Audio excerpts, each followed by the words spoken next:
Let's look at why Bafana lost against Canada, and we're going to look at how we're attacking and how Bafana are playing with a handbrake on, and why we have a problem with strikers which is not even finishing.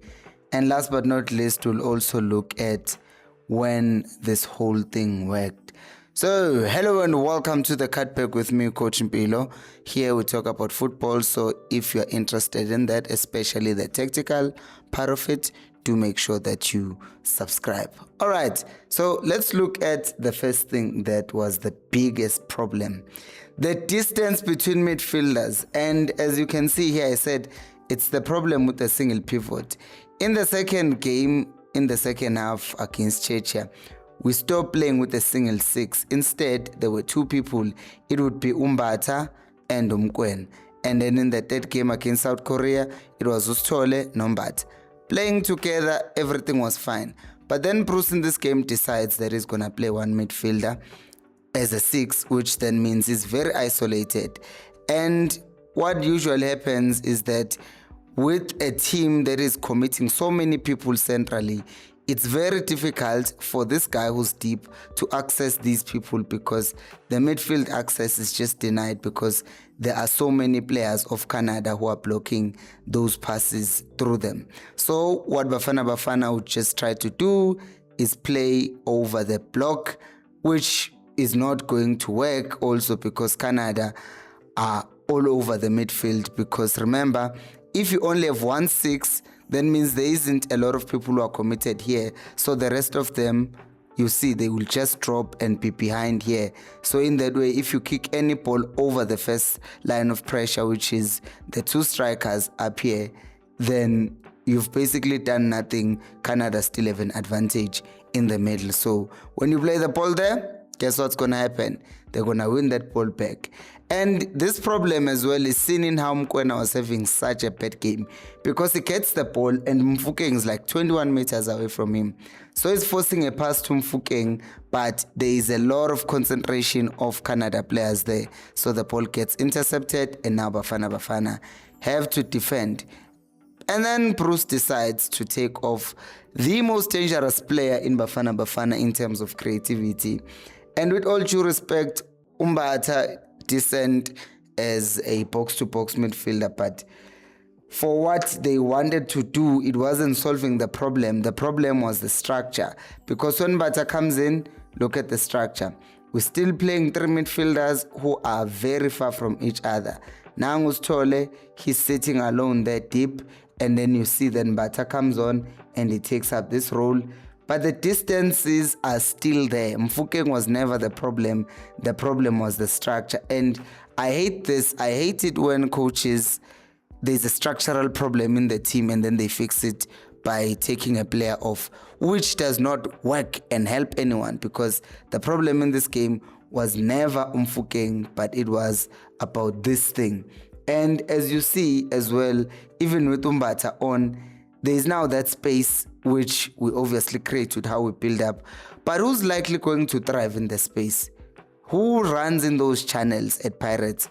It's Mfukeng. If Mfukeng is there, he gets the ball, he can turn that man and come inside here. And what usually happens is Mfukeng thrives on the left, cutting in, and then Umkwena thrives centrally because that's where he takes his shots. But now you've pushed him wide, and now you've not only taken out your most creative player, but you have now also putting your other good player in the wrong areas when he's playing. Now this is the second thing. Bafana played it safe too much. Mbogazi plays the ball, Umotiba has that whole entire space to run into. But the moment he gets the ball, like Book, I want you to watch. Because when the ball is passed to him, look at the space that he has. He could run forward, but he turns. He turns, he passes back. It's not the only one because even Apolis, Bafana intercepts. And now we win the ball. He gets that space. You see, Uguti, this is a wing Anjalo. If he just kicks it into that space, that guy panics and then he fouls him. But guess what? Apolis stops. Yabogut, if he takes the run forward, that's a red card because the next guy who's covering is 24 meters away. He's not going to catch up with him. And even if he does catch up, he will be too close to goal and he will probably score. But no, Umchita stops and then he ends up passing the ball back. And this is the moment that I will take to say, Apollo is unfortunately decent, very good player, but it did not have a good World Cup, unfortunately. I think he was just scared. And this game, once again, against Czechia, we saw the same thing. Against South Korea, we saw the same thing. He just looks scared. So he goes back, and we now have to look at the strikers now.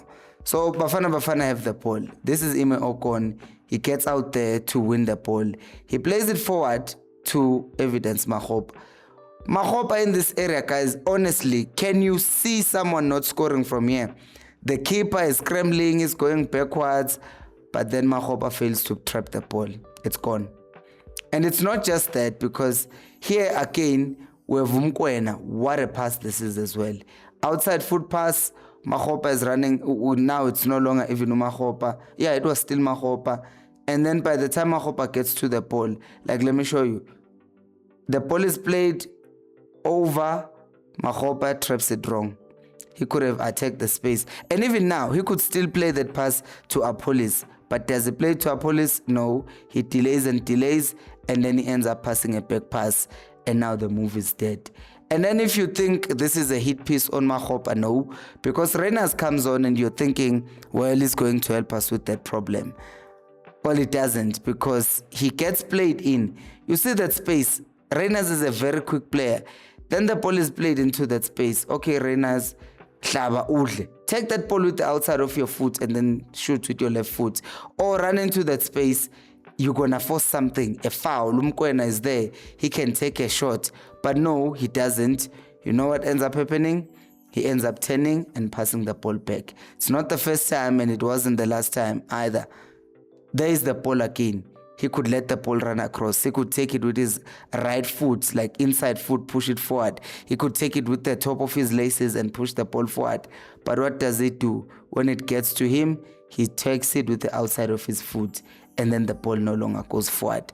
And this is why when that game was playing, I was like, as much as Forster has not been great, but this was one game where the ball was played to feet a lot, and Forster usually does not fail when the ball is played to feet. And since Canada were not pressing us, this was kind of a game that was going to be good, because it's not like it was high pace, like he needs to press and help us. No, they were just sitting deep and the game was ours. And in moments like this, Lyle Forster gets that ball across and then he takes a shot, we score a goal. But that does not happen. And we don't end here, because there were some positive moments where you thought it works, and we did not do enough of those things. Like, look here, what do you see? Here you see Makgopa dropping to collect the ball. And as it drops to collect the ball, Masego is attacking the space behind, and then he releases him. Now, this is a problem again with technique.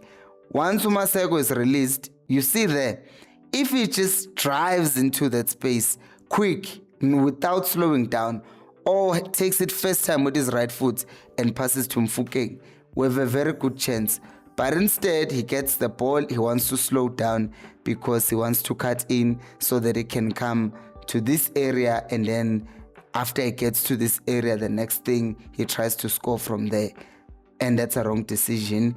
And as a result, he ends up passing the ball back to Mokoena, who then takes a shot, but it wasn't good enough. Here's another example where it works.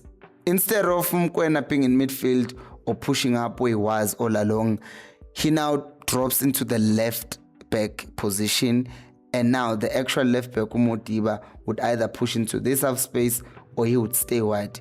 The point is Umodiba would move forward, which now means Uchese Match, the coach of Canada, did say they didn't want Bafana to get our key players like Mokoena on the ball. So unlike when it was Modiba on the ball here, the pressure is going to be much more aggressive when it's Mokoena out there. So as a result, when the ball is moved around, that guy is thinking about pressing Mokoena, and Mokoena is in an area where he can be pressed. Because if you noticed, Canada were letting us have the ball in this area. They didn't really care about pressing us here. But if we now push up to an area where we will get pressed, like in the middle third, where Mokoena is positioned, we know that that's where they're going to press us. So Mokoena positions himself on the left in that area, and that allows the guy who's moving towards Mokoena to kind of committing to Mokoena. Mbokazi can now find the pass forward. And then a few moves later, we've combined. Ustoli is now free in the middle because they are trying to press Mokoena. And then 1-2 combination later, we're in this area. If you look at this area, you are thinking surely a through ball, surely Bafana are in. But does that happen? Yes, it does. The ball goes to Masego. Umasego at this point could just play the ball to Mdao because the defenders are not covering Mdao, but they are covering him. Like if you look here, like here, there is the ball, it's played, and then as it goes, he takes it on. At this moment, pass it. Mdao is already on his bike. If you pass him there, if he's passed the ball Mdao at this moment, he plays it back into the middle first time. Masego could still make this run into the box and we score a goal here. But no, he decides to cut in and then he ends up losing the ball and then the move is dead. Here's another example of when this thing worked. Again, Mokoena, you can see is wide. Modiba is move up front. Makgopa and Bata pinning the defenders back. So now there are gaps, right? And in those gaps being created, Mdao plays the ball to Masego, who could just bounce the ball and make that run. But it doesn't. He delays the ball, and then Bafana ends up committing a set piece. Now, this again is not a hit piece on Masego, but it's a thing of, we saw it with Reina's decision making not being great. We saw it with Makgopa, decision making not being great. Police, a lot of players in that game. Even Mokoena in that goal, he's the one who went to sleep. So there was an element. I feel as though, even though we can talk tactics all we want, there was an element of underestimating Canada. And we paid a heavy price for that because we were playing and we knew that we were going to play against Canada. But the problem is that you don't take teams for granted. They will beat you. Yeah. What did you think? Tactically, the next coach does not have a lot of work to do, just smaller things to adjust. And then Bafana will be cooking again in no time. But who should be the next Bafana coach? Let me know down on the comment section below. Thank you so much for watching. Subscribe and I'll see you on the next